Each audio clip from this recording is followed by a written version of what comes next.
Nabi Sulaiman alaihi salam adalah manusia terkaya sepanjang sejarah kehidupan manusia di muka bumi. Dalam beberapa kitab suci seperti Al-Quran, Alkitab, dan Injil, Nabi Sulaiman alaihi salam dijelaskan sebagai manusia terkaya yang pernah hidup di muka bumi.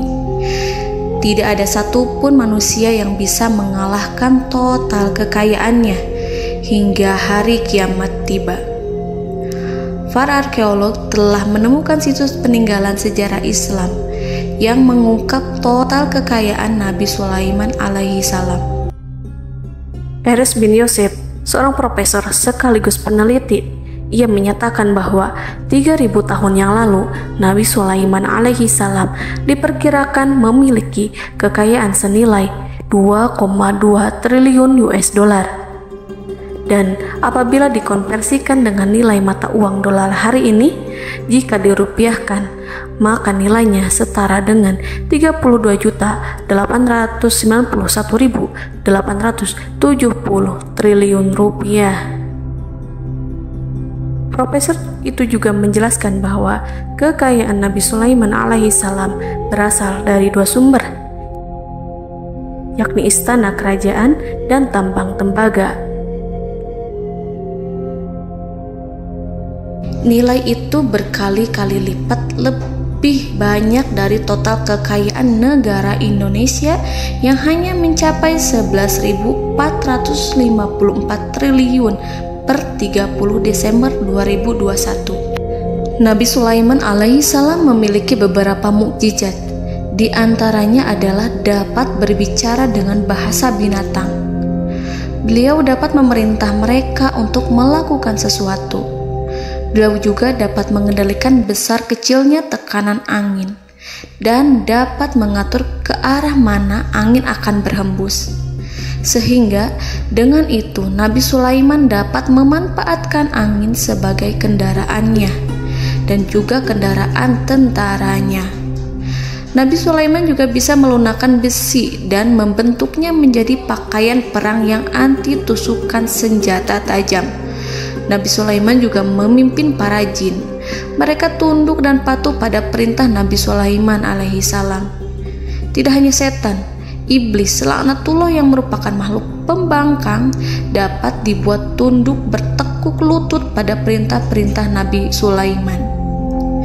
Nabi Sulaiman bisa melakukan teleportasi, yaitu berpindah dari suatu tempat ke tempat yang lain dalam waktu singkat. Peristiwa itu dibuktikan dengan pemindahan singgasana Ratu Balqis atas perintah Nabi Sulaiman. Nabi Sulaiman dikenal sebagai raja yang adil dan bijaksana. Nabi Sulaiman diberkahi kecerdasan yang luar biasa untuk menyatu padukan segenap kekuatan yang Allah berikan kepadanya. Ia mengelola dan membawa kerajaannya menjadi kekuatan raksasa yang tak terkalahkan di masanya dengan segenap kemampuan yang dimilikinya. Tentara Nabi Sulaiman adalah tentara terkuat di bumi tanpa ada yang menandingi. Pertanyaan mendasar yang muncul kali ini adalah dari mana sumber kekayaan dan kekuatan Nabi Sulaiman alaihi salam? Untuk mendapat jawaban dari pertanyaan itu, simak video ini sampai akhir. Sebelum itu, mari bantu channel ini terus berkembang dengan cara subscribe dan nyalakan tanda loncengnya. Berikan komentar yang positif dan berikan like serta share video ini. Bismillahirrahmanirrahim. Sungguh kami benar-benar telah menganugerahkan ilmu kepada Daud dan Sulaiman. Keduanya berkata, segala puji bagi Allah yang melebihkan kami dari kebanyakan hamba-hambanya yang mukmin. Sulaiman telah mewarisi Daud dan dia berkata, wahai manusia, kami telah diajari untuk memahami bahasa burung dan kami dianugerahi segala sesuatu. Sesungguhnya, semua ini benar-benar karunia yang nyata. Quran Surat An-Naml ayat 15-16. Saudara-saudaraku yang dirahmati Allah, pada ayat di atas disebutkan bahwa Sulaiman telah mewarisi Daud. Nabi Sulaiman mewarisi Nabi Daud dalam sisi kenabian dan kekuasaan, bukan mewarisi harta, karena para nabi tidak mewariskan harta. sebab sepeninggalan mereka harta para nabi menjadi sedekah bagi orang-orang yang ada di sekitarnya, yaitu orang-orang fakir dan orang-orang yang membutuhkan. Dan harta para nabi tidak dikhususkan bagi kalangan keluarganya. Rasulullah Shallallahu Alaihi Wasallam bersabda, "Kami para nabi tidak mewariskan. Nabi Sulaiman mewarisi kenabian dari Nabi Daud. Ini adalah hal yang jelas. Allah telah memilihnya sebagai nabi dari Bani Israel. Begitu juga Allah telah memberinya kekuasaan kerajaan sehingga ia menjadi pemimpin Bani Israel." Barangkali sesuatu yang paling penting yang diwarisi oleh Nabi Sulaiman dari Nabi Daud adalah tradisi militer. Kemajuan militer yang dahsyat telah berpindah kepada Nabi Sulaiman. Nabi Daud sebenarnya adalah seorang pengembala kambing yang sangat miskin, tetapi seiring dengan perjalanan waktu, ia menjadi komandan pasukan tiada tanding. Nabi Daud alaihi salam mengetahui bahwa kekuatan hakiki yang mengatur alam semesta adalah kekuatan Allah. Ketika Nabi Daud mengulurkan tangannya dan memegang potongan batu, lalu beliau melemparkannya dengan ketepel ke arah Jalut. Kepala Jalut retak dan ambruk menghantam tanah. Ini sebagai bentuk demonstrasi kekuatan darinya. Kehadiran Nabi Daud mengubah pasukan Bani Israel, di mana mereka sebelumnya lari jika berhadapan dengan musuh. Maka kini keberadaan mereka mulai diperhitungkan di masa hidupnya. Nabi Daud mengalami peperangan yang sangat banyak, tapi Al-Quran tidak menceritakan secara terperinci. Hal itu dikarenakan karena Al-Quran adalah kitab dakwah di jalan Allah, bukan kitab sejarah. Al-Quran hanya menceritakan di dalam Al-Quran surat Shad ayat 20, "Dan kami kuatkan kerajaannya, kerajaan Daud." Ayat tersebut berarti bahwa Nabi Daud belum terkalahkan dalam peperangan yang diikutinya. Di samping dukungan yang Allah berikan kepadanya, juga pasukan dan rakyatnya, di mana mereka adalah orang-orang yang bertauhid, menyerahkan diri kepada Allah. Allah Subhanahu wa Ta'ala mengajarkan kepada Nabi Daud hal-hal yang menjadikan pasukannya memiliki keistimewaan yang dengannya mereka dapat mengalahkan pasukan-pasukan lain, pasukan-pasukan besar yang ada di bumi pada saat itu. Allah Subhanahu wa Ta'ala berfirman dalam surat Saba ayat 10, "Dan kami telah melunakkan besi untuknya." Baju besi mungkin akan menjadi masalah dalam benak kita. Ketika orang-orang yang berperang, baju besi cukup mengganggu gerakan mereka. Kita bisa membayangkan ketika ada dua orang berperang, salah satu dapat bergerak bebas, sementara yang lainnya tidak leluasa bergerak karena tertahan dengan pakaiannya. Namun, dengan kekuasaan Allah, Nabi Daud dapat melunakkan besi dan membuat baju besi yang ringan, yang mudah untuk digunakan. Ini adalah kemajuan penting yang Allah berikan kepada Nabi Daud dan tentaranya. Kemajuan itu kemudian diajarkan, diwariskan dan dimiliki oleh Nabi Sulaiman alaihi salam. Nabi Sulaiman memiliki pasukan dahsyat yang melebihi pasukan manapun di bumi saat itu, atau bahkan mungkin saat ini. Bahkan Allah menambahkan karunia-Nya kepada Nabi Sulaiman yang disebutkan dalam Al-Quran surat An-Naml ayat 16. Dan Sulaiman telah mewarisi Daud, dan dia berkata, "Wahai manusia, kami telah diberi pengertian tentang suara burung, dan kami diberi segala sesuatu. Sesungguhnya ini benar-benar suatu karunia yang nyata." Saudara-saudaraku yang dirahmati Allah, pada suatu hari Nabi Sulaiman alaihi salam menengadahkan tangannya dan berdoa kepada Allah Subhanahu wa Ta'ala. Antara hati Nabi dan Allah tidak ada penghalang, tidak ada jarak, tidak ada sekatan waktu, tidak ada satupun dari para nabi yang berdoa kepada Allah kecuali doanya pasti dikabulkan. Doa Nabi Sulaiman alaihi salam direkam dalam Al-Quran surat Shad ayat 35. Nabi Sulaiman berkata, "Ya Tuhanku, ampunilah aku, anugerahkanlah kepadaku kerajaan yang tidak dimiliki oleh seorang pun sesudahku. Nabi Sulaiman menginginkan dari Allah sesuatu kerajaan yang belum pernah diperoleh oleh siapapun setelahnya. Allah Subhanahu wa Ta'ala mengabulkan doa Nabi Sulaiman dan memberinya kerajaan tersebut. Nabi Sulaiman mewarisi kekuasaan, kenabian, hikmah ilmu dari Nabi Daud alaihi salam. Orang-orang menyebut Nabi Sulaiman Al-Hakim, Sulaiman yang bijaksana. Kebijaksanaan Nabi Sulaiman tidak terbatas pada keadilannya di tengah-tengah manusia dan juga kasih sayangnya kepada mereka. Namun, kebijaksanaan Nabi Sulaiman juga berlaku di kalangan burung dan binatang lainnya. Nabi Daud juga mengenal bahasa burung, tetapi Nabi Sulaiman dapat berbicara dengan bahasa burung. Bahkan, ia dapat menggantikannya sebagai pembantunya. Ketika Nabi Daud bertasbih di gunung, burung-burung serta binatang buas ikut bertasbih bersamanya. Bahkan angin pun berhenti untuk mendengarkan tasbih itu. Sedangkan Nabi Sulaiman alaihi salam, Allah Subhanahu wa Ta'ala memberinya karunia lebih dari itu, di mana binatang-binatang buas tunduk padanya, begitu juga angin dan burung. Saudara-saudaraku yang dirahmati Allah, Nabi Sulaiman alaihi salam mampu mendengarkan bisikan semut yang berbicara kepada sesama mereka. Bahkan ia mampu memerintahkan semut tersebut sehingga semut itu menjadi taat pada perintahnya. Pasukan Nabi Sulaiman memiliki kekuatan yang sangat dahsyat.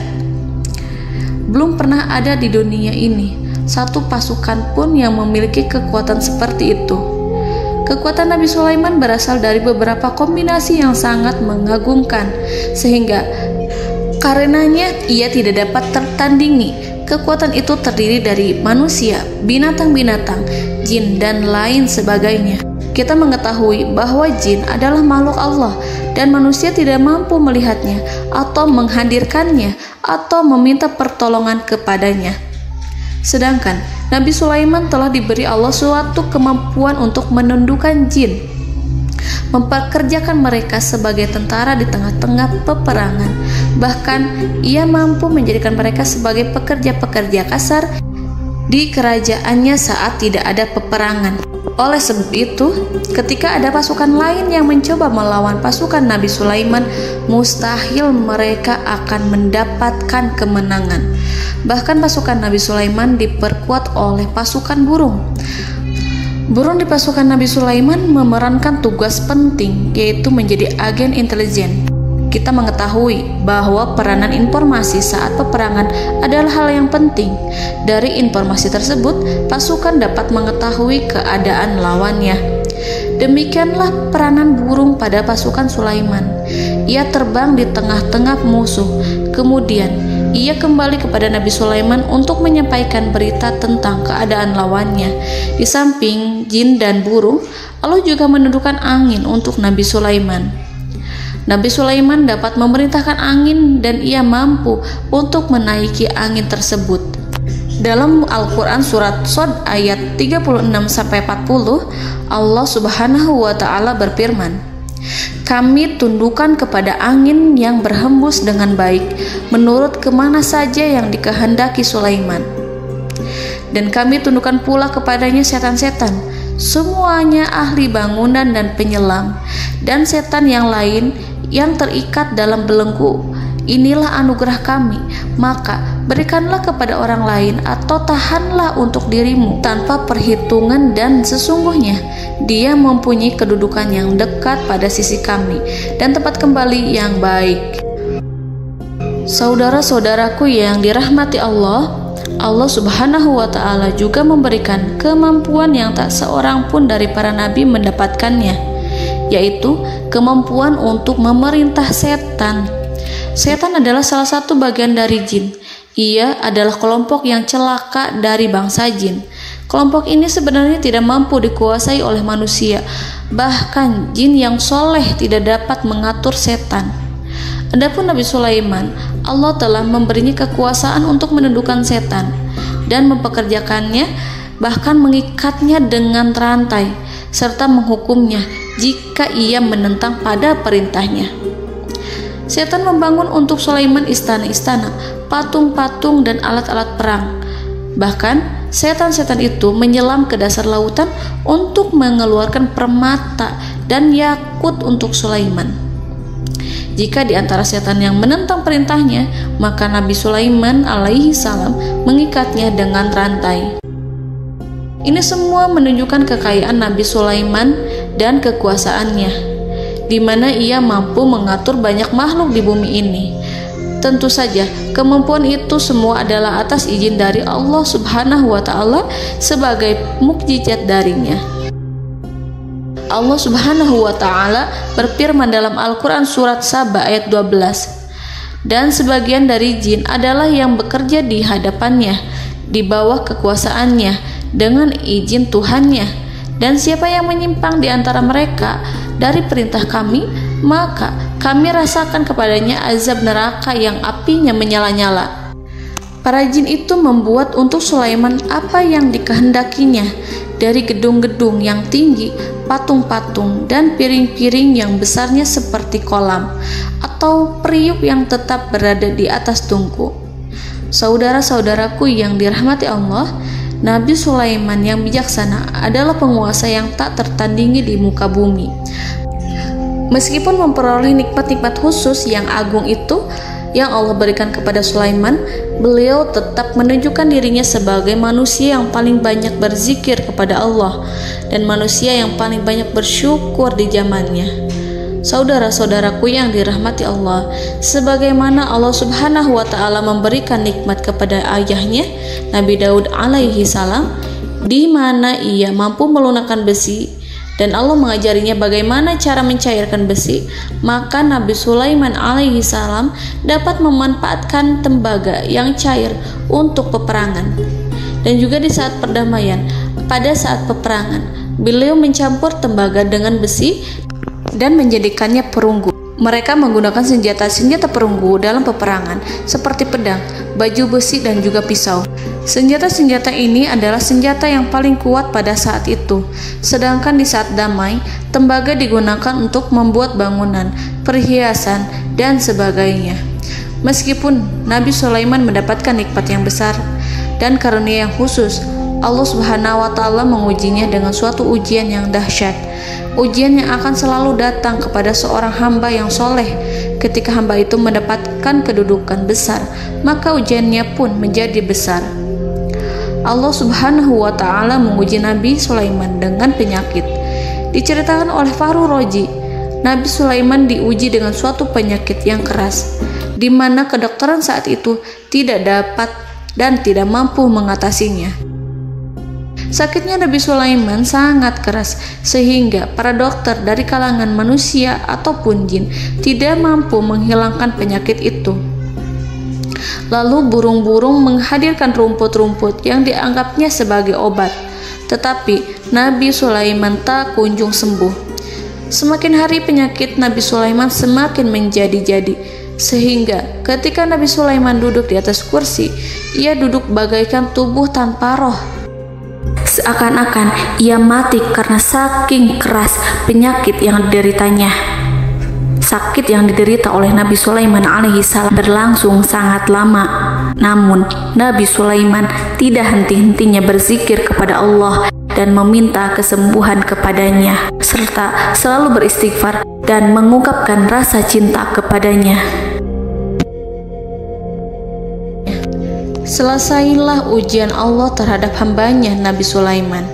Beliau pun sembuh. Nabi Sulaiman merasakan kembali kesehatannya setelah ia mengetahui segala kejayaan dan segala kekuasaan serta segala kebesarannya tidak lagi mampu menghilangkan penyakit yang dideritanya kecuali jika Allah menghendaki. Saudara-saudaraku yang dirahmati Allah, Nabi Sulaiman telah membangun tempat ibadah, tempat sujud, sehingga manusia menyembah Allah di dalamnya. Orang-orang yang membangunnya berjumlah puluhan ribu orang. Tentu setiap kelompok dari mereka memiliki pekerjaan masing-masing. Di antara mereka ada yang mencairkan tembaga, di antara mereka ada yang tukang pahat, ada yang tukang ukir, ada yang membelah batu, ada yang memotong kayu, ada yang mendatangkan rumput-rumput dari Libanon, ada yang mendatangkan emas dan menjadikannya lempengan-lempengan yang mengkilat untuk menutupi kayu, serta untuk melapisi dinding-dinding. Bahkan golongan jin pun membantu membangun tempat tersebut, tentu dengan perintah dan bimbingan Nabi Sulaiman. Mereka membuat patung-patung yang besar, membuat bejana yang besar untuk tempat makan para tentara dan pekerja, yaitu bejana seperti gunung. Karena saking berat dan besarnya, mereka juga membuat tempat-tempat minum yang besarnya seperti kolam. Nabi Sulaiman mengawasi para pekerjanya dan juga mengurusi masyarakatnya, di mana beliau mengenali problem mereka dan berusaha memecahkannya. Beliau juga mengawasi pasukan dari kalangan binatang dan burung. Beliau mengetahui apabila ada satu di antara mereka yang tidak datang, kemana ia pergi, serta mengapa ia pergi. Nabi Sulaiman menguasai pengetahuan itu semua. Nabi Sulaiman bukan hanya mengetahui problem tentara-tentaranya dari kalangan manusia ataupun tentaranya dari kalangan burung, namun ia juga menunjukkan kasih sayang terhadap semut, di mana beliau mendengar bisikannya dan tidak suka untuk menginjaknya. Nabi Sulaiman selalu menundukkan kepalanya ke bumi sebagai bentuk rasa rendah diri dan syukur kepada Allah. Pada suatu hari, Nabi Sulaiman alaihi salam berjalan di depan tentaranya dan tiba-tiba ia mendengar suara semut yang berkata kepada temannya dari kalangan semut. Hal itu terekam dalam Al-Quran surat An-Naml ayat 18-19. Wahai semut-semut, masuklah ke dalam sarang-sarangmu agar kamu tidak terinjak oleh Sulaiman dan tentaranya, sedangkan mereka tidak menyadarinya. Nabi Sulaiman alaihi salam tersenyum mendengar itu dan ia berdoa, "Ya Allah, ya Tuhanku, berilah aku ilham untuk tetap mensyukuri nikmat-Mu yang telah Engkau anugerahkan kepadaku dan kepada kedua orang ibu bapakku, dan untuk mengerjakan amal soleh yang Kau ridhoi, dan masukkanlah aku ke dalam rahmat-Mu, ke dalam golongan hamba-hamba-Mu yang soleh." Saudara-saudaraku yang dirahmati Allah, meskipun Nabi Sulaiman mendapatkan kekuasaan dan memiliki tentara yang besar, namun beliau menunjukkan kasih sayang terhadap bangsa semut. Beliau mendengarkan bisikannya dan melihat semut yang ada di depannya. Oleh karena itu, tak mungkin baginya untuk menginjak golongan semut itu. Nabi Sulaiman bersyukur kepada Allah telah memberinya nikmat, yaitu nikmat rahmat dan kasih sayang. Di samping itu, Nabi Sulaiman alaihi salam adalah orang paling kaya di dunia. Istananya terbuat dari kayu gaharu yang memiliki wangi harum. Istananya terbuat dari emas yang terkadang dari kristal. Beliau juga memiliki kursi besar yang terbuat dari emas dan permata. Istana Nabi Sulaiman merupakan istana yang paling besar di dunia. Nabi Sulaiman menggunakan pakaian dari emas dan permata. Meskipun demikian, Nabi Sulaiman tetap menunjukkan sebagai hamba yang berserah diri dan rendah diri di hadapan Allah Subhanahu wa Ta'ala. Nabi Sulaiman yang merendahkan diri di hadapan Allah, ia selalu sujud kepada Allah, sebagaimana ayahnya yang selalu bertasbih pada Allah. Nabi Sulaiman selalu melantunkan lagu-lagu cinta ilahi dan hanya memuji Allah Subhanahu wa Ta'ala. Pada suatu hari, Nabi Sulaiman alaihi salam mengeluarkan perintah kepada pasukannya untuk bersiap-siap.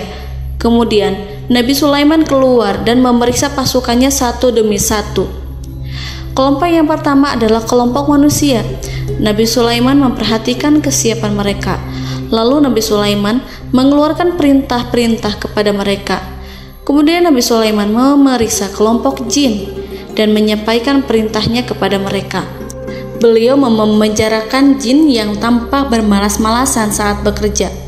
Lalu beliau memeriksa binatang dan berkata kepada mereka, apakah mereka sudah makan dengan baik, apakah mereka tidur dengan nyenyak, apakah ada yang mengadu pada mereka, misalkan karena penyediaan makanan yang tidak layak, apakah ada di sana yang sakit dan lain sebagainya. Ketika Nabi Sulaiman merasa puas Dengan semuanya, Nabi Sulaiman memasuki tenda tempat berkumpulnya para burung. Nabi Sulaiman alaihissalam kemudian memasuki tenda tersebut, mengamati keadaan di sekitarnya, sehingga beliau mengetahui bahwa ada satu burung yang tidak hadir, yaitu burung hudhud. Mengapa aku tidak melihat burung hudhud? Burung-burung yang lain tampak terdiam sebagai penghormatan, dan mereka mendengarkan apa yang akan dikatakan pemimpin mereka. Nabi Sulaiman mengarahkan pandangannya pada semua burung dan tidak menemukan burung hudhud di antara mereka. Tak seekor burung pun yang mengetahui keberadaannya. Burung hudhud absen pada apel wajib kali ini. Nabi Sulaiman mulai menampakkan kemarahannya. Tiba-tiba, seekor burung kecil memberanikan diri untuk berkata kepada Nabi Sulaiman, "Wahai Nabi yang mulia, seharusnya hudhud ada bersamaku kemarin untuk melaksanakan tugas penyelidikan. Ia adalah pemimpin misi itu. Namun, burung hudhud belum datang. Oleh karena itu, aku tidak pergi bersamanya."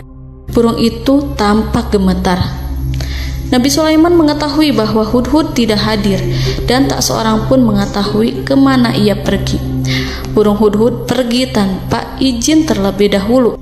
Dalam keadaan marah, Nabi Sulaiman berkata, "Sungguh aku benar-benar akan mengazabnya dengan azab yang sangat keras, atau benar-benar menyembelihnya, kecuali jika ia benar-benar datang kepadaku dengan alasan yang jelas." Kawanan burung-burung mengetahui bahwa Nabi Sulaiman sedang marah dan telah menetapkan untuk menyiksa burung hudhud atau menyembelihnya, atau justru memaafkannya dengan syarat ia datang dengan membawa alasan yang dapat menyelamatkannya, atau dengan kata lain, burung hudhud dapat memastikan bahwa ia melaksanakan tugas yang penting. Nabi Sulaiman menunjukkan kemarahan yang besar sehingga siapapun akan merasa takut kepada Nabi Sulaiman yang marah. Nabi Sulaiman kemudian pergi dari tempat burung tersebut. Nabi Sulaiman masih memikirkan keadaan burung hudhud. Seharusnya burung hudhud menjadi bagian penting dari badan intelijen. Apakah ia pergi untuk menyingkap suatu, atau apakah ia pergi hanya untuk bermain-main? Nabi Sulaiman telah memperhatikan dan mengetahui bahwa burung hudhud adalah seekor burung yang cerdik dan juga fasih berbicara. Terkadang Nabi Sulaiman mendapati burung hudhud sedang bermain-main dan menunda-nunda pekerjaannya. Namun ketika Nabi Sulaiman melihatnya, burung hudhud memahami bahwa perbuatannya tidak benar. Oleh karena itu, ia tidak boleh menyampur adukan antara waktu serius dan waktu bermain. Tidak lama setelah itu, burung hudhud tiba di tempat para burung. Burung-burung yang lain berkata kepadanya, "Wahai hudhud, pergilah engkau ke tempat Nabi Sulaiman. Jika ia mengetahui bahwa engkau telah sampai, jiwamu benar-benar terancam." Mendengar itu, burung hudhud segera beranjak. Ia terbang menemui Nabi Sulaiman. Pada waktu itu, Nabi Sulaiman sedang duduk bersama tentaranya yang lain. Burung hudhud berdiri. Ia telah merencanakan untuk memulai pembicaraan dengan Nabi Sulaiman sebelum Nabi Sulaiman bertanya kepadanya kemana dia pergi. Ini sebagai bukti bahwa hudhud telah melaksanakan suatu tugas yang penting. Dalam Al-Quran Surat An-Naml ayat 22, burung hudhud berbicara, "Aku telah mengetahui sesuatu yang kamu belum mengetahuinya, dan kubawa kepadamu dari negeri Saba suatu berita penting yang diyakini seakan-akan burung hudhud hendak berkata, 'Aku adalah hudhud yang miskin, tapi aku mengetahui apa yang tidak engkau ketahui, dan aku telah datang kepadamu dari kerajaan Saba dengan membawa berita yang sangat penting.'" Nabi Sulaiman tampak terdiam menunggu hudhud menyelesaikan kisahnya. Dalam surat An-Naml ayat 23-24, burung hudhud berkata, "Sesungguhnya aku menjumpai seorang wanita yang memerintah mereka. Dia dianugerahi segala sesuatu serta mempunyai singgasana yang besar. Aku mendapati dia dan kaumnya menyembah matahari selain Allah. Dan setan-setan telah menjadikan mereka memandang indah perbuatan-perbuatan mereka, lalu menghalangi mereka dari jalan Allah, sehingga mereka tidak mendapat petunjuk." Burung hudhud diam. Nabi Sulaiman merasa bahwa hudhud menunjukkan kefasihan lisannya. Nabi Sulaiman berkata dalam Quran surat An-Naml ayat 27 sambil menunjukkan senyum manisnya. Nabi Sulaiman berkata, "Akan kami lihat apakah kamu benar wahai Hudhud, ataukah kamu termasuk orang-orang yang berdusta." Seakan-akan burung Hudhud ingin mengatakan, "Aku tidak berbohong, wahai Nabi yang mulia." Namun diamnya Sulaiman membuat takut sehingga burung Hudhud terdiam. Nabi Sulaiman terdiam karena berpikir, lalu ia memutuskan sesuatu setelah itu. Beliau melihat kepada lainnya dan meminta secari kertas.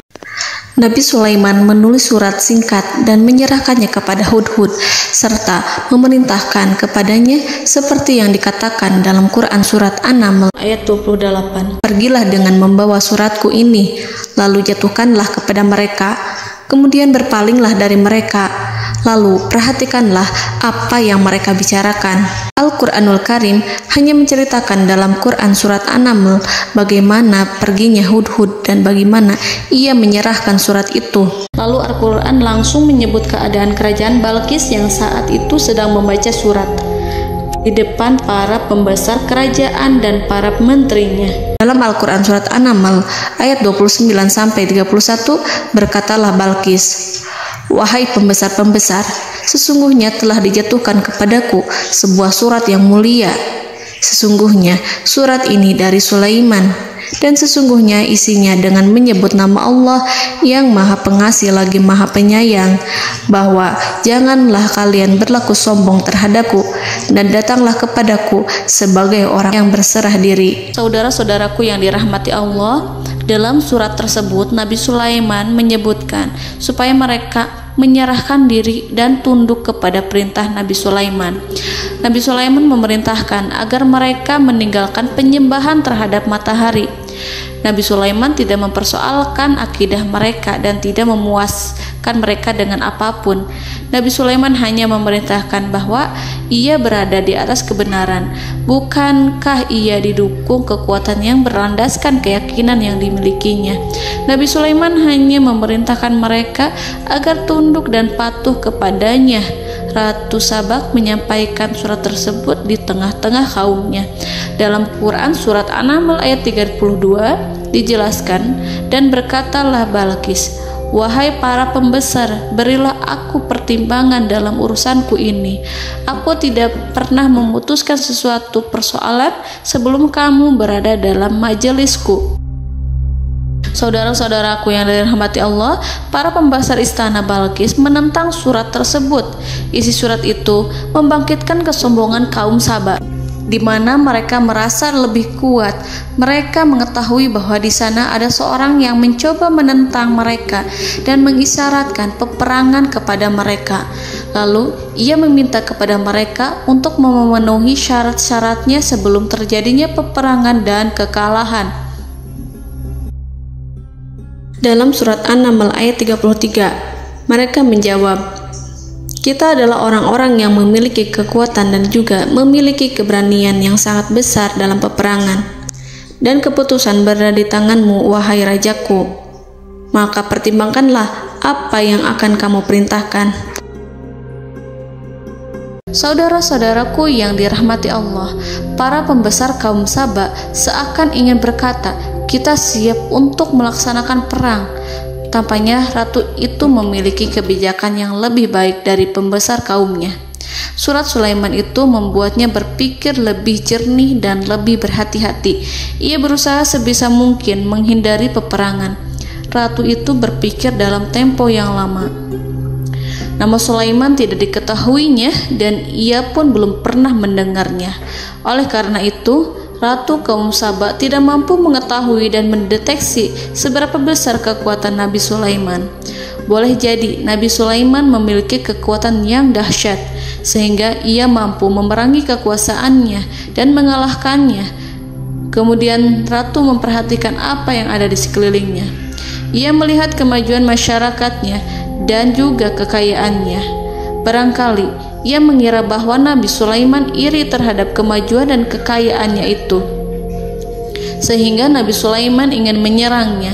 Setelah mempertimbangkan isi surat Nabi Sulaiman dengan cermat, Ratu Sabak memilih untuk tidak bersikap ceroboh dan bodoh.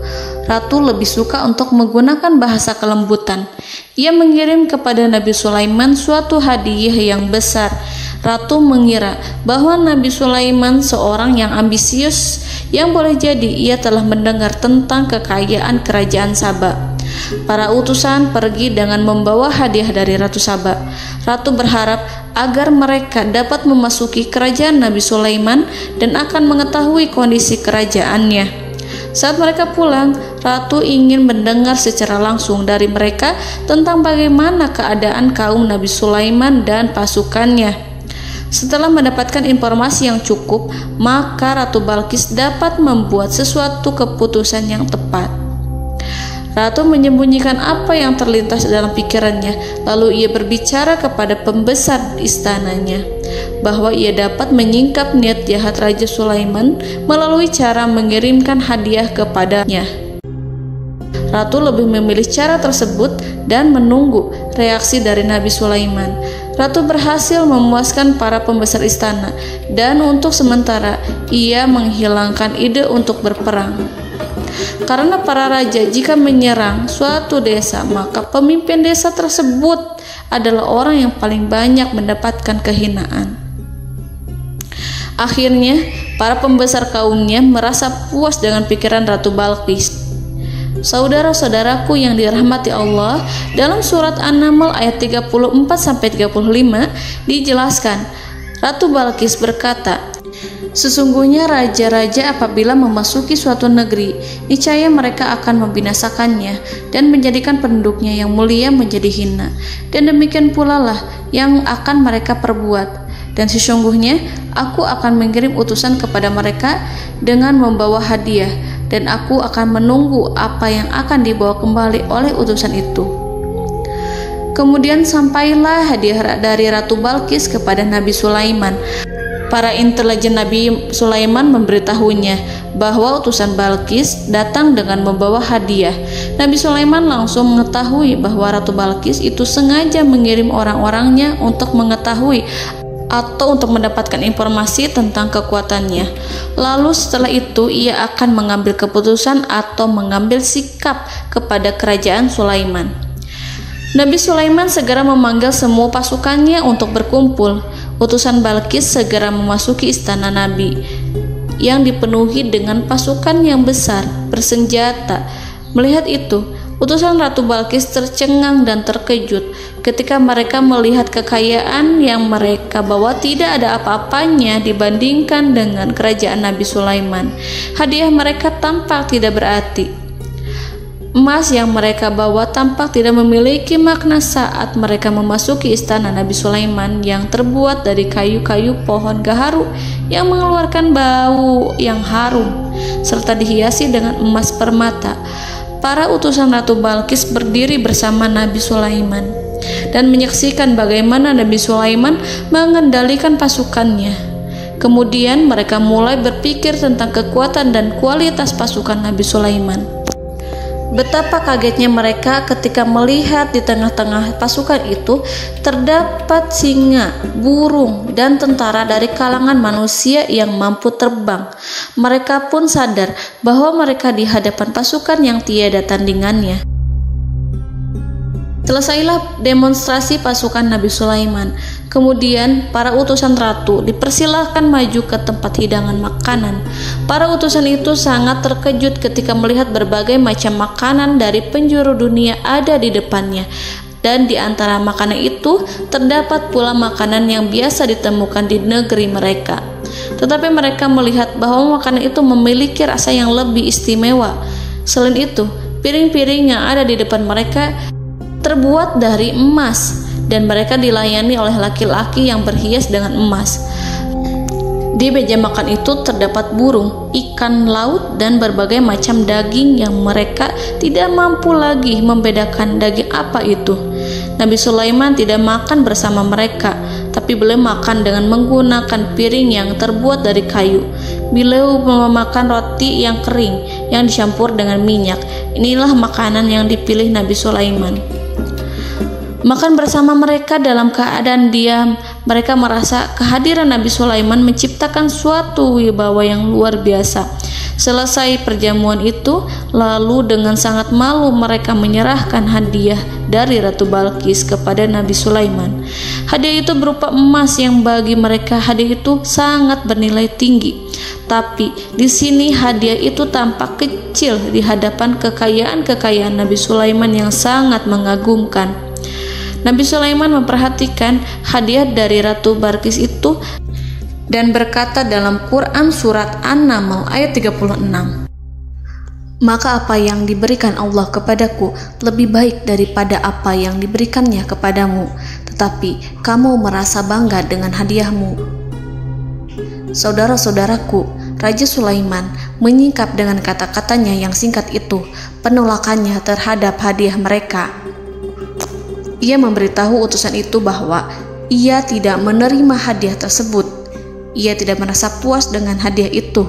Yang membuatnya puas hanyalah, janganlah kalian berlaku sombong terhadapku dan datanglah kepadaku sebagai orang-orang yang berserah diri. Lalu Nabi Sulaiman berkata kepada mereka dengan pelan. Hal itu diabadikan dalam Al-Quran surat An-Naml ayat 37. "Kembalilah kepada mereka, sungguh kami akan mendatangi mereka dengan bala tentara yang mereka tidak kuasa melawannya. Dan pasti kami akan mengusir mereka dari negara itu, yaitu negeri Saba, dengan terhina. Dan mereka akan menjadi tawanan-tawanan yang hina." Saudara-saudaraku yang dirahmati Allah, Nabi Sulaiman kemudian meninggalkan para utusan ratu setelah terlebih dahulu mengancam mereka. Para utusan itu berharap agar Nabi Sulaiman mau menunggu kunjungan Ratu Balkis yang akan membawa misi perdamaian. Akhirnya, sampailah para utusan Ratu Balkis ke negeri Saba. Mereka segera menuju istana sang ratu. Mereka memberitahu bahwa negeri mereka ada di ujung tanduk. Mereka menceritakan kepada ratu tentang kekuatan Nabi Sulaiman dan tidak mungkin bagi mereka mampu melawannya. Mereka meyakinkan Ratu Balkis bahwa ia harus mengunjunginya dan melihat sendiri bagaimana kebesaran kerajaan Nabi Sulaiman. Kemudian Ratu Balkis menyiapkan dirinya untuk pergi menuju kerajaan Nabi Sulaiman. Nabi Sulaiman duduk di kursi kerajaan di tengah-tengah para pembesarnya dan para menterinya, serta para komandan pasukannya. Beliau berpikir tentang sosok Balkis. Nabi Sulaiman mengetahui bahwa Balkis menuju tempatnya. Balkis dikelilingi rasa takut. Nabi Sulaiman berpikir sejenak tentang bagaimana matahari disembah. Ia memikirkan bagaimana informasi yang diterima oleh intelijennya tentang kemajuan kerajaan Balkis dalam bidang kesenian dan ilmu pengetahuan. Nabi Sulaiman bertanya kepada dirinya sendiri, apakah kemajuan menjadi penghalang untuk mengetahui kebenaran? Apakah ratu itu senang dengan kekuatan yang dicapainya? Dan ia membayangkan bahwa kekuatannya adalah segalanya. Dengan kemajuan yang dimilikinya, Nabi Sulaiman ingin membuat kejutan agar ratu mengetahui bahwa Islam yang diyakini oleh Nabi Sulaiman adalah satu-satunya yang mampu mendatangkan kemajuan dan kekuatan yang hakiki, sehingga ia dapat membandingkan antara keyakinannya dalam menyembah matahari beserta kemajuan yang dicapainya dengan keyakinan Nabi Sulaiman beserta kemajuan yang diraihnya. Saudara-saudaraku yang dirahmati Allah, para mata-mata Nabi Sulaiman telah memberitahunya bahwa hal yang sangat disegani dan dikagumi oleh kaum Balkis adalah kerajaan Saba, yaitu singgasana Ratu Balkis. Singgasana itu terbuat dari emas dan batu delima. Singgasana tersebut dijaga oleh penjaga yang sangat disiplin, di mana mereka tidak pernah lalai sedikit pun. Oleh karena itu, sangat tepat apabila Nabi Sulaiman menghadirkan singgasananya di sini, di kerajaannya, sehingga ketika ratu tiba, maka ia dapat duduk di atasnya. Nabi Sulaiman ingin membuat kejutan kepadanya dan menunjukkan bahwa kemampuannya tersebut yang berlandaskan pada keislaman. Nabi Sulaiman melakukan yang demikian itu dengan harapan agar si ratu tunduk kepadanya. Ide itu terlintas dalam diri Nabi Sulaiman. Lalu ia mengangkat kepalanya dan menoleh kepada anak buahnya. Hal itu diabadikan dalam Quran surat An-Naml ayat 38. "Wahai para pembesar, siapakah di antara kamu sekalian yang sanggup membawa singgasananya kepadaku sebelum mereka datang kepadaku sebagai orang-orang yang berserah diri?" Saudara-saudaraku, perhatikanlah ungkapan pikiran Nabi Sulaiman tersebut. Semua pemikirannya berkisar tentang keislaman para penyembah matahari, tentang bagaimana beliau dapat memberikan petunjuk kepada mereka di jalan Allah. Yang pertama menjawab pertanyaan Nabi Sulaiman adalah jin Ifrit. Dalam Quran Surat An-Naml ayat 39, berkatalah Ifrit yang cerdik dari golongan jin, "Aku akan datang kepadamu dengan membawa singgasana itu sebelum kamu berdiri dari tempat dudukmu. Sesungguhnya aku benar-benar kuat untuk membawanya, lagi dapat dipercaya." Nabi Sulaiman berdiri dari tempat duduknya. Setelah 1 jam atau 2 jam, jin itu berjanji kepadanya untuk menghadirkan singgasana Balkis. Sebelum itu, istana Nabi Sulaiman di Palestina, sedangkan istana Balkis terletak di Yaman. Antara singgasana tersebut dengan singgasana Nabi Sulaiman berjarak lebih dari ribuan mil. Barangkali pesawat yang cepat sekalipun yang kita kenal hari ini tidak akan mampu membawa dan mendatangkan istana itu dalam waktu 1 jam. Tetapi masalahnya di sini, berhubung dengan kekuatan jin yang serba misterius, Nabi Sulaiman tidak mengomentari sedikit pun terhadap apa yang dikatakan oleh Ifrit. Nabi Sulaiman tampak menunggu tanggapan lain yang mampu menghadirkan singgasana Balkis yang lebih cepat dari jin Ifrit. Nabi Sulaiman menoleh kepada seorang yang di sana, yang duduk di atas naungan. Hal itu diceritakan dalam Al-Quran Surat An-Naml ayat 40. Berkatalah seseorang yang mempunyai ilmu dari Alkitab, "Aku akan membawa singgasana itu kepadamu sebelum matamu berkedip." Maka tatkala Sulaiman melihat singgasana itu terletak di hadapannya, ia pun berkata, "Ini termasuk karunia Tuhanku untuk menguji aku. Apakah aku akan bersyukur atau mengingkari nikmatnya? Dan barang siapa yang bersyukur, maka sesungguhnya dia bersyukur untuk kebaikan dirinya sendiri. Dan barang siapa yang ingkar, maka sesungguhnya Tuhanku Maha Kaya lagi Maha Mulia." Saudara-saudaraku, belum lama seseorang yang mempunyai ilmu dari Alkitab menyatakan kalimatnya, sehingga singgasana itu tiba-tiba ada di depan Nabi Sulaiman, yang mampu menghadirkan singgasana itu lebih cepat dari kedipan mata. Al-Quranul Karim tidak menyingkap kepribadian seseorang yang menghadirkan singgasana itu.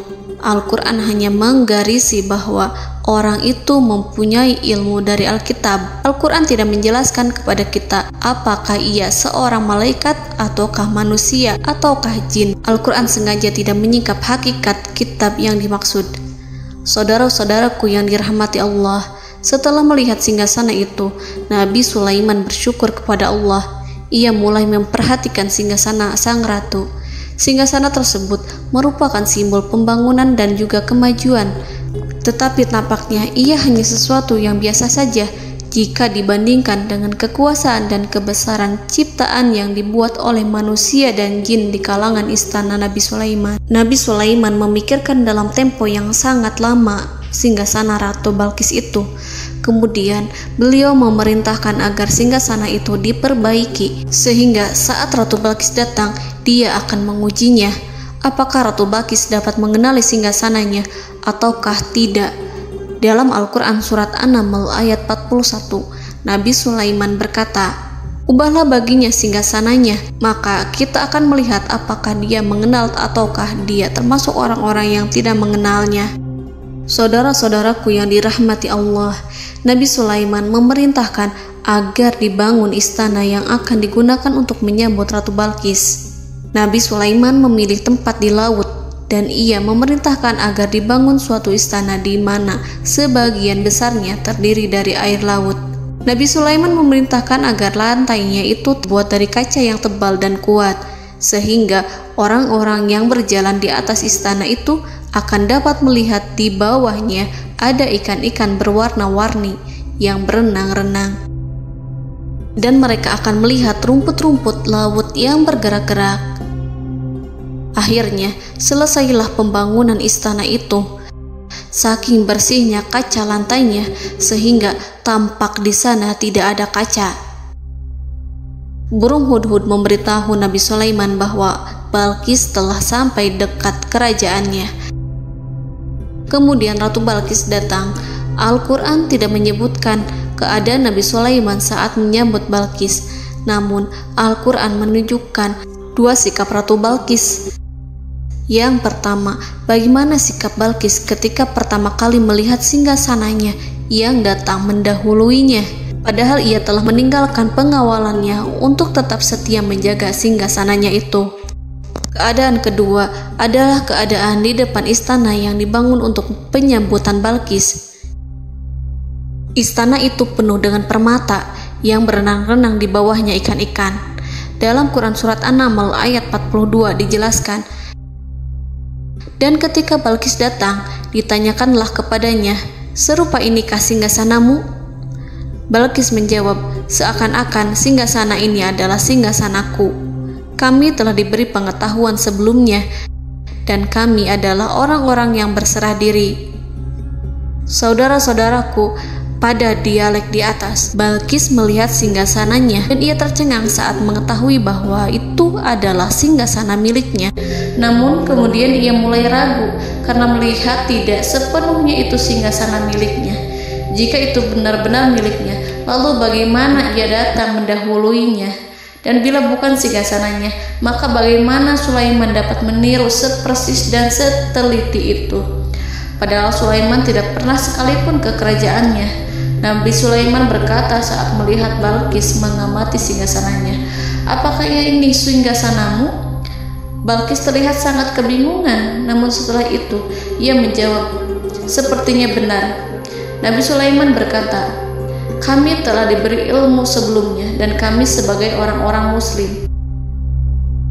Saudaraku yang dirahmati Allah, melalui pertanyaan Nabi Sulaiman ingin mengisyaratkan kepada Balkis agar ia membandingkan antara keyakinannya beserta ilmu yang dicapainya dengan keyakinan Nabi Sulaiman yang muslim beserta pengetahuan yang telah diraihnya. Penyembahan terhadap matahari dan pencapaian ilmu yang dicapai oleh Ratu Balkis tanpa tidak ada apa-apanya dibandingkan dengan ilmu Nabi Sulaiman dan keislaman. Nabi Sulaiman telah mendahuluinya dalam bidang ilmu karena keislamannya. Karena itu, sangat mudah baginya untuk mengungguli Balkis dalam ilmu-ilmu yang lainnya. Demikianlah yang disyaratkan dalam pertanyaan Nabi Sulaiman kepada Ratu Balkis. Ratu Saba itu mengetahui bahwa ini adalah singgasananya, di mana singgasana itu datang lebih dahulu daripada dirinya. Beberapa bagian darinya telah diubah saat Balkis masih di perjalanan menuju ke tempat Nabi Sulaiman. Ia berpikir kemampuan apa yang dimiliki Nabi Sulaiman. Ratu Balkis tercengang melihat apa yang disaksikannya, yang berupa buah dari keimanan Nabi Sulaiman dan hubungannya dengan Allah Subhanahu wa Ta'ala. Sebagaimana Balkis juga tercengang ketika melihat kemajuan di bidang ilmu pembangunan, seni, dan ilmu-ilmu yang lainnya. Maka ia tidak lebih kagum lagi saat melihat hubungan yang kuat antara keislaman Nabi Sulaiman dengan ilmunya, serta kemajuan yang diraihnya. Dalam Al-Quran Surat An-Naml ayat 43 dijelaskan, dan apa yang disembahnya selama ini selain Allah mencegahnya untuk melahirkan keislamannya, karena sesungguhnya ia terdahulu termasuk orang-orang yang kafir.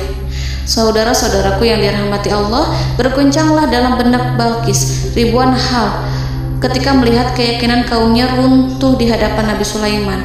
Ia menyadari matahari yang disembahnya hanya merupakan ciptaan Allah, dan Allah lah yang menggerakkannya untuk hamba-hambanya.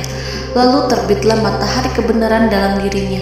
Hatinya diterangi oleh cahaya baru yang tidak akan tenggelam seperti tenggelamnya matahari. Masa keislamannya hanya menunggu waktu. Ratu Balkis memilih waktu yang tepat untuk mengumumkan keislamannya. Allah Subhanahu wa Ta'ala berfirman dalam Quran Surat An-Naml ayat 44. Dikatakan kepadanya, "Masuklah ke dalam istana." Maka tatkala ia melihat lantai istana itu, dikiranya kolam air yang besar dan disingkapnya dua betisnya. Berkatalah Sulaiman, "Sesungguhnya ia adalah istana licin yang terbuat dari kaca." Berkatalah Balkis, "Wahai Tuhanku, sesungguhnya aku telah berbuat zalim terhadap diriku dan aku berserah diri bersama Sulaiman kepada Allah Tuhan semesta alam. Saudara-saudaraku yang dirahmati Allah, dikatakan kepada Balqis, masuklah ke dalam istana.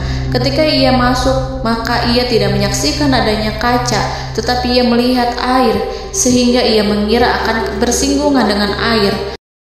Lalu ia menyingkapkan sedikit bajunya agar bajunya itu tidak basah. Nabi Sulaiman mengingatkannya tanpa melihatnya agar ia tidak khawatir terhadap pakaiannya, karena pakaiannya tidak akan basah, sebab di sana tidak ada air. Itu sekedar kaca yang halus, yang saking halusnya sehingga ia tidak tampak. Pada kesempatan itulah Balqis mengumumkan keislamannya yang mengakui kelalimannya, dan ia menyatakan menyerahkan diri kepada Nabi Sulaiman dan kepada Allah Tuhan semesta alam. Lalu kaumnya pun mengikutinya dan mereka memeluk Islam. Balqis menyadari ia berhadapan dengan penguasa yang terbesar di bumi dan Nabi Allah yang mulia. Untuk pertama kalinya, wajah Sulaiman tampak dihiasi dengan senyuman yang menunjukkan kepuasannya sejak Balqis mengunjunginya. Demikianlah Nabi Sulaiman mewujudkan kejayaannya yang hakiki dan menyebarkan cahaya Islam di muka bumi. Saudara-saudaraku, Al-Quran tidak menyebutkan kisah Balqis setelah keislamannya. Para ahli tafsir mengatakan bahwa ia menikah dengan Nabi Sulaiman. Selain itu, ada yang mengatakan bahwa ia menikah dengan salah satu orang dekat Nabi Sulaiman. Ada juga yang mengatakan bahwa sebagian Raja Habasyah adalah keturunan dari buah perkawinan ini. Wallahu a'lam bishawab. Saudara-saudaraku yang dirahmati Allah, Nabi Sulaiman hidup di tengah-tengah kejayaan dan kemuliaan di bumi.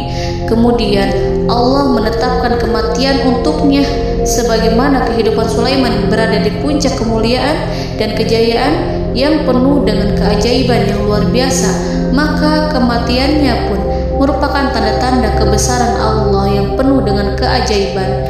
Demikianlah bahwa kematiannya sesuai dengan kehidupannya, sesuai dengan kejayaannya.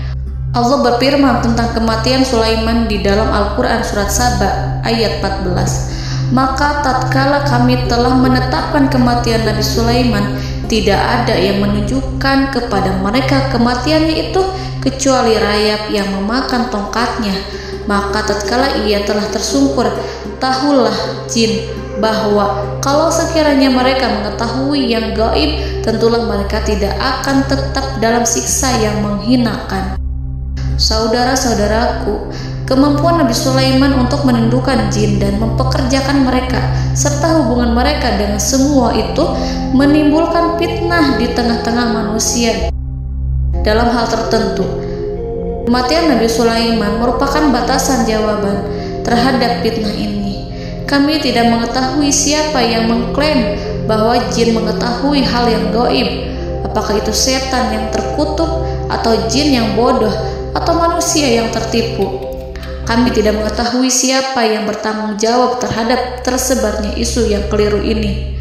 Yang kita ketahui adalah bahwa hal tersebut adalah mempengaruhi sebagian manusia dan jin. Barangkali manusia berkata kepada diri mereka, selama jin melakukan perbuatan yang luar biasa ini, maka apa gerangan yang menjadikan mereka tidak mengetahui hal yang gaib itu? Manusia itu lupa bahwa kunci kegaiban berada di tangan Allah. Masalah ilmu gaib tidak akan mampu dikuasai oleh jin dan manusia. Hanya Dia yang mengetahuinya, dan manusia diberitahu hanya sedikit sekali.